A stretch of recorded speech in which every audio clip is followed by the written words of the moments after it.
اعوذ باللہ من الشیطان الرجیم بسم اللہ الرحمن الرحیم۔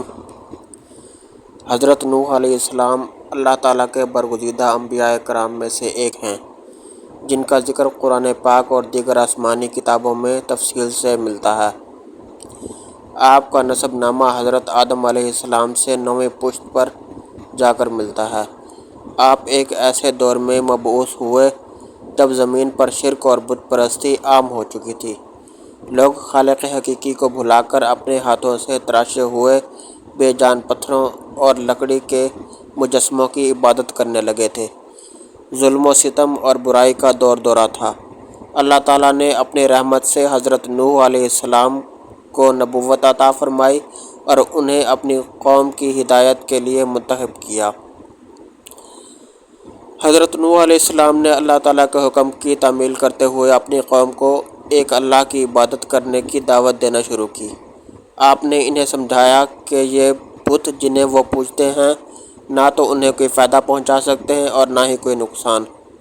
حقیقی معبود تو وہ وحدہ لا شریک ہے جس نے زمین و آسمان اور ان کے درمیان موجود ہر چیز کو پیدا کیا ہے۔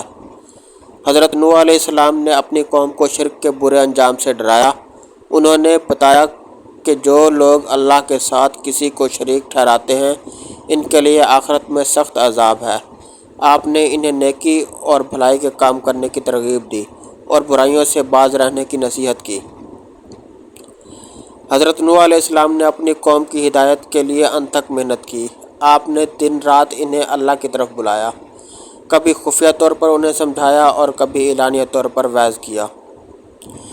آپ نے ہر ممکن طریقے سے انہیں حق کی راہ دکھانے کی کوشش کی، لیکن افسوس کہ آپ کی قوم کے اکثر لوگوں نے آپ کی دعوت کو ٹھکرا دیا۔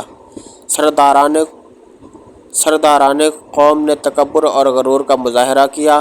انہوں نے اپنی دولت اور طاقت کے نشے میں حضرت نوح علیہ السلام کا مذاق اڑایا اور انہیں جھوٹا قرار دیا۔ انہوں نے اپنے پیروکاروں کو بھی آپ پر ایمان لانے سے منع کیا اور انہیں دھمکیاں دیں۔ حضرت نوح علیہ السلام کی قوم نے نہ صرف آپ کی بات نہ سنی بلکہ آپ کو طرح طرح سے اذیتیں بھی پہنچائیں۔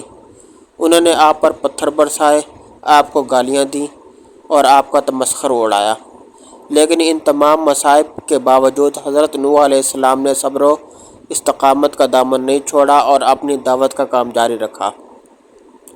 قرآن پاک میں اللہ تعالیٰ نے حضرت نوح علیہ السلام کی طویل تبلیغ کا ذکر فرمایا ہے۔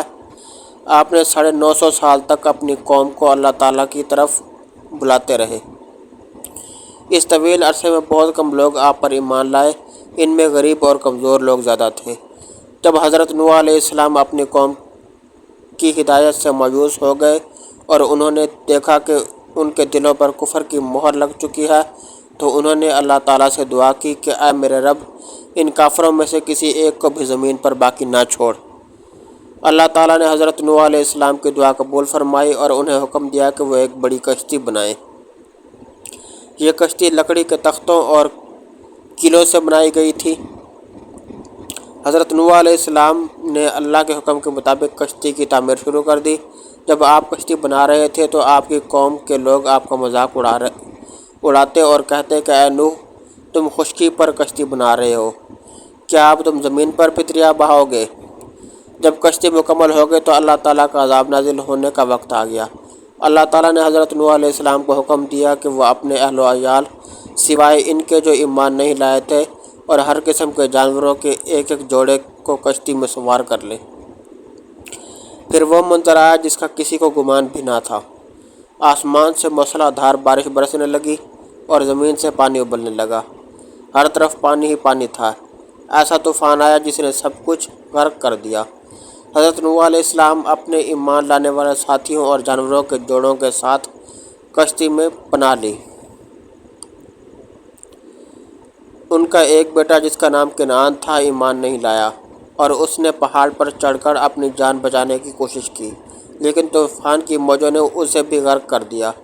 حضرت نوح علیہ السلام کی بیوی نے بھی آپ کا ساتھ نہیں دیا اور وہ بھی کافروں کے ساتھ ہلاک ہو گئی۔ یہ طوفان کئی دن تک جاری رہا اور تمام نافرمان اور کافر ہلاک ہو گئے۔ صرف حضرت نوح علیہ السلام اور ان کے ساتھی ہی کشتی میں محفوظ رہے۔ جب اللہ کا عذاب ختم ہوا تو پانی اترنا شروع ہو گیا اور کشتی جودی نامی پہاڑ پر جا ٹھہری۔ اس طرح اللہ تعالیٰ نے حضرت نوح علیہ السلام اور ان کے مومن ساتھیوں کو اس ہولناک عذاب سے نجات بخشی اور نافرمانوں کو ان کے کفر کی سزا دی۔ حضرت نوح علیہ السلام کی قوم کے بعد زمین پر ایک نئی نسل نے زندگی کا آغاز کیا جو حضرت نوح علیہ السلام کے ایمان لانے والے بیٹوں کی نسل سے پھیلی۔